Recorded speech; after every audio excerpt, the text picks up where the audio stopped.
तरह से हम लोग देखे थे। तो उसी के सिलसिले में आज हम लोग अगला पाठ करेंगे। ठाकुर के शिष्यों की जननी माँ ठाकुर के शिष्यों की जननी किस तरह से बनती है, उस सब के बारे में हम लोग यहाँ पर देखेंगे। उसके बारे में नरेंद्रनाथ के बारे में क्या सोचते हैं, दूसरा ब्रह्मानंद महाराज किस तरह से उनके बारे में सोचते हैं, और जो सेवा कार्य यहाँ पर आश्रम में चलती है उसको सभी भक्तजन किस तरह से देखते हैं, इसके बारे में हम लोग देखेंगे। माता जी में स्नेह वत्सल और मातृभाव का विशेष विकास उनके दक्षिणेश्वर में रहते हुए ही हुआ था। हृदय ठाकुर की सेवा करते थे, दैव योग से उन्हें दक्षिणेश्वर छोड़कर चले जाना पड़ा। उसके बाद से ही ठाकुर की देखभाल का भार मानो साक्षात माँ काली ने माता जी के रूप में ले लिया। ठाकुर तब सदैव ऊंची अवस्था में रहते, माँ उनके अनुकूल भोजन स्वयं अपने हाथों से पकाती और उन्हें खिलाती। नौबत खाने के उस छोटे से कमरे में ही उनका वास स्थान भी था। उनका सारा दिन और सारी रात उसी कमरे में बीतती। धीरे धीरे जब ठाकुर के पास नहीं और युवक भक्त आने लगे तो माँ को केवल ठाकुर के ही नहीं बल्कि उन भक्तों में से अनेकों के भोजन की भी व्यवस्था करनी पड़ती। वे तब उन सबकी मति सबकी माँ हुई। कभी कभी युवक भक्तों को कोई विशेष चीज अनुभूति अथवा वे कोई प्रिय चीज अधिक मात्रा में खा लेते और ठाकुर यदि उस संबंध में माँ से कुछ कहते तो उन्हें मातृहृदय के उदार चुप वापस लौट जाना पड़ता। यहाँ पर हम लोग देखते हैं कि कोई भक्त ज्यादा खा लेते तो ठाकुर बोलते कि ज्यादा खाने से रात को साधन भजन नहीं होगा, इसके लिए जो युवक भक्त लोग आते हैं उनको कम खाना देने के लिए माँ से बोलते हैं। लेकिन माँ नहीं बोलती है मैं माँ को ऐसे नहीं कर सकती हूँ और मैं देख लूँगी, जो भी होगा उनको अच्छी खिलाऊंगी और उनका भविष्य क्या होगा उसको मैं स्वयं देख लूँगी। ऐसे जब बोलती थी तो ठाकुर वहाँ से खुशी खुशी वापस चले जाते थे। इस तरह से माँ हम लोगों का भार लिए हुए हर हमेशा रहती थी और हमेशा रहेगी। इस तरह से वाणी हम लोग पुस्तक में देखते हैं और हम लोग को ये विश्वास भी है कि माँ सचमुच में हमारे साथ रहती है। तभी से वे श्री रामकृष्ण संतानों की माँ थी। ठाकुर जब गले की चिकित्सा के लिए श्यामपुर और बाद में काशीपुर में थे, उस समय श्री रामकृष्ण संतानों ने अधिक तीव्रता के साथ उन्हें माँ के रूप में पाया। श्री रामकृष्ण की महासमाधि के पश्चात वे संघजननी हो गए। संघजननी का कारण ही है कि प्रत्येक कार्य माँ को पूछकर उनकी अनुमति लेकर ही कोई भी काम किया गया। कोई भी ऐसा काम नहीं जिसको माँ को बताया किया गया। इसलिए माँ ही सब में स्थापित करने वाली को प्रारंभ करने वाली माँ ही हुई। इसके लिए आज हम लोग बोल सकते हैं कि रामकृष्ण मठ मिशन के जग जननी के रूप में या तो संघ जननी के रूप में हम लोग उनको जानते हैं। आगे स्वामी ब्रह्मानंद की माँ के लिए व्याख्यान हो रहे हैं। स्वामी विवेकानंद वाराणसी से अंतिम बार परिवार के रूप में निकलने के समय माँ से आशीर्वाद की याचना कर रहे हैं और अमेरिका जाने के पहले अनुमति मांग रहे थे। विश्वविद्यालय होकर भारत लौटने के बाद जब स्वामी विवेकानंद माँ के चरणों में प्रणाम करने के लिए गए, बात उसी समय की है। छोटी मामी के मुख से वह सुनी है, चेहरा राजा के समान था। नंद जी के पैरों पर लंबा पड़ गया। नंद जी ने माँ हाथ जोड़कर बोला, माँ साहब के लड़कों को बुरा बनाया है, तुम्हारी कृपा से छोटा सा बच्चा कोई इच्छित वस्तु पा ले तो वह माँ को दिखाने के लिए लौट पड़ता है। माँ यदि उसे अच्छा खा दे तो उसके आनंद की सीमा नहीं रहती। स्वामी विवेकानंद ने जब पश्चिम से लाए अपने श्रेष्ठ रत्न अपनी मानस कन्या भगिनी मेनका माँ के चरणों में तो खास स्वरूप प्रदान किया, वो माँ को सौंप दिए थे, तो माँ ने उसे किस तरह से समझ स्वीकार किए थे और उनको भी पुत्रवत प्यार करती थी। तो माँ ने उसे अत्यंत स्नेहपूर्वक स्वीकार किया, उसे बड़ा प्यार किया, अपने समीप रखा, स्वामी जी के हर्ष का ठिकाना न रहा। उस समय के कट्टर हिंदू समाज के बीच रहने वाली पुरानी प्रथाओं को मानकर चलने वाली, सबको सभी प्रकार से संतोष देने के प्रयत्न में रत रहने वाली और किसी के मन को किसी भी प्रकार की पीड़ा देने में अनिच्छुक माँ के लिए निवेदिता को अपने घर में स्थान देकर सामाजिक प्रथा के पूरी तरह विरोध में आचरण करना कैसे संभव हुआ, यह सोचकर आश्चर्य से विरोध हो जाना पड़ता है। परम विदुषी महामनस्विनी पश्चिमी शिक्षा और सभ्यता में पली आधुनिक जगत के सभी विषयों पर अधिकार रखने वाली मिस नोबल गांव के वातावरण में पली इस अनपढ़ सरल नारी के स्नेह पास में कैसे बन गई और किस प्रकार उनसे प्रभावित हो उन्हें देवी समझते हुए भक्ति विश्वास पूर्वक उनके प्रति अपने को समर्पित कर दिया। यह उन्होंने स्वयं अपनी बेटी से लिखा है और माँ का भी अपनी इस परम भक्ति मती कन्या कोकी या लाली के प्रति ऐसा खिंचाव था, वह उन्होंने स्वयं ही व्यक्त किया है। हमें भी उसका थोड़ा बहुत अंश देखने का सुअवसर प्राप्त हुआ था। यहाँ पर लेखक बोलते हैं श्री साधु स्वामी महाराज कि उनके जीवन काल में भी भक्ति निवेदिता को किस तरह से सब स्वीकार किए थे, उनके बारे में महाराज कहते थे। भगिनी निवेदिता के समान और भी बहुत से विदेशी नर नारियों को पुत्र और कन्या की भांति माँ की स्नेह में गोद में स्नान पानी का और माता के स्नेह का स्वागत करते हुए चीर शांति और परमानंद के अधिकारी होने का सौभाग्य मिला था। उनमें से कई लोगों ने स्वयं लीला में की उस अपूर्व लीला की बात लोगों को बताई थी।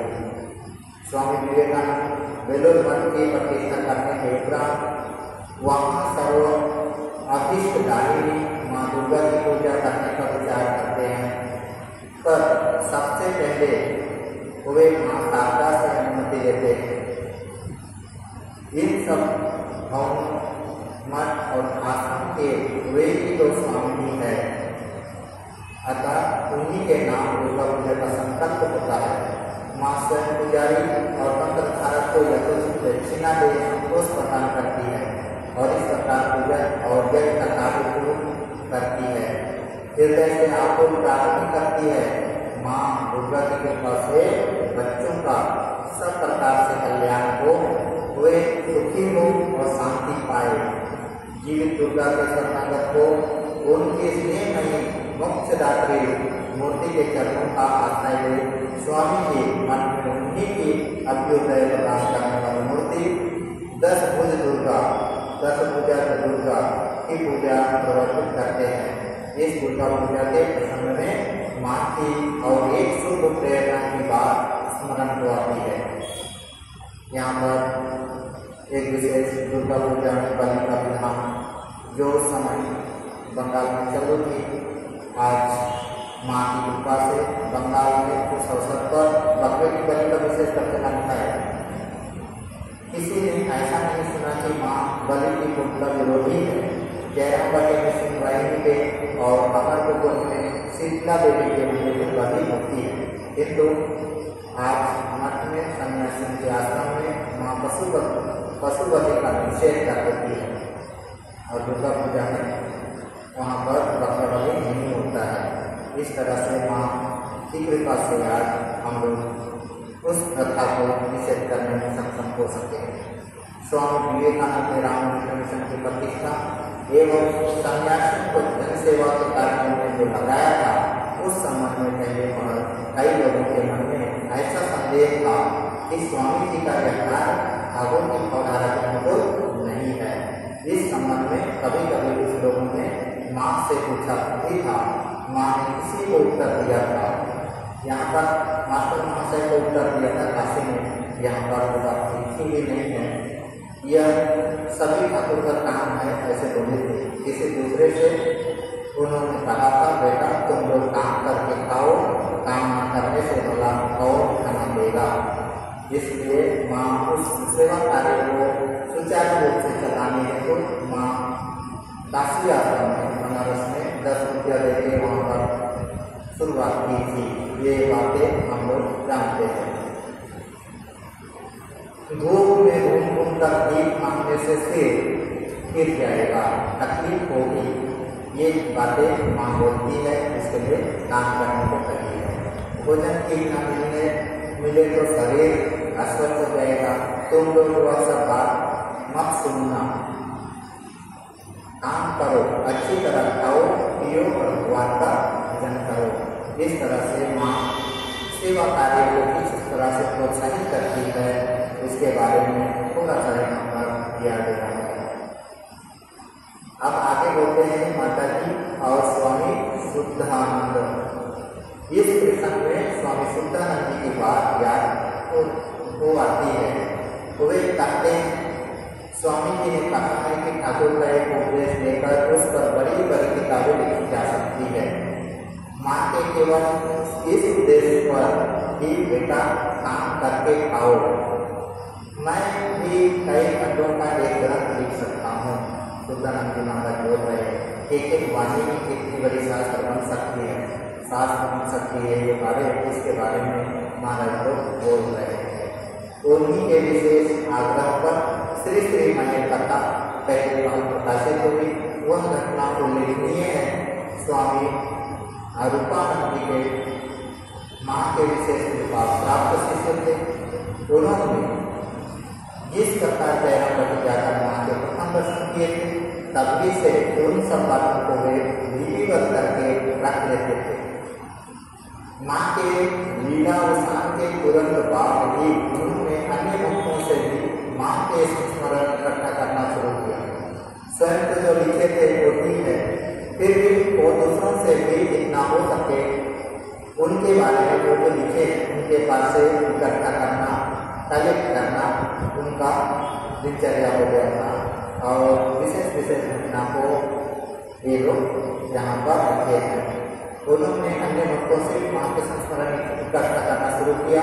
श्रीमती सारियो बाबा की जन्मदिनी में जो श्री मायर कथा का अंश बनी, बड़ा सुंदर विवरण पाकर वे और भी आनंदित और उत्साह के साथ इस संबंध में विशेष प्रयत्न करने लगे।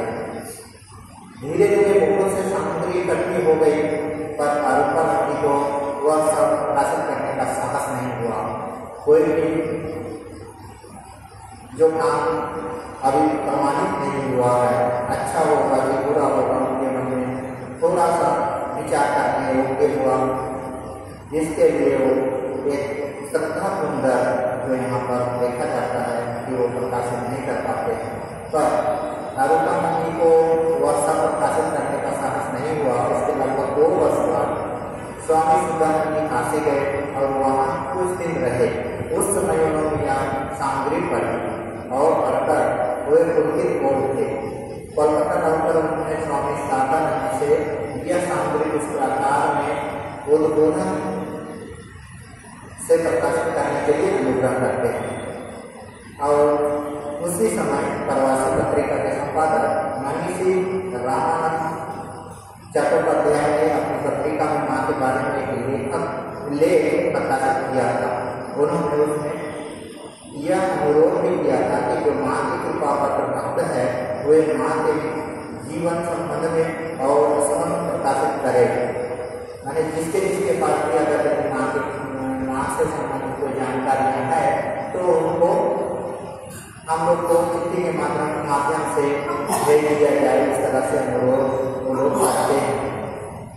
लेख श्री गणेश महाराज और लीला प्रसंग की सहायता से लेखक स्वयं और स्वामी शारदा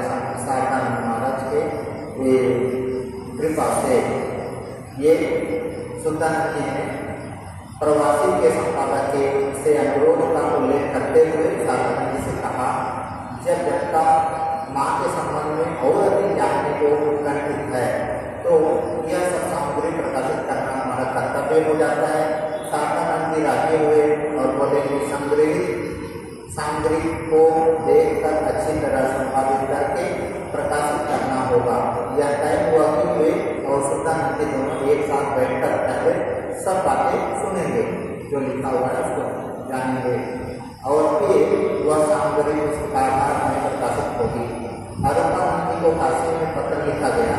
गणेश महाराज ने रुपया भेजा। वे पांडुलिपि को लेकर उद्बोधन आए।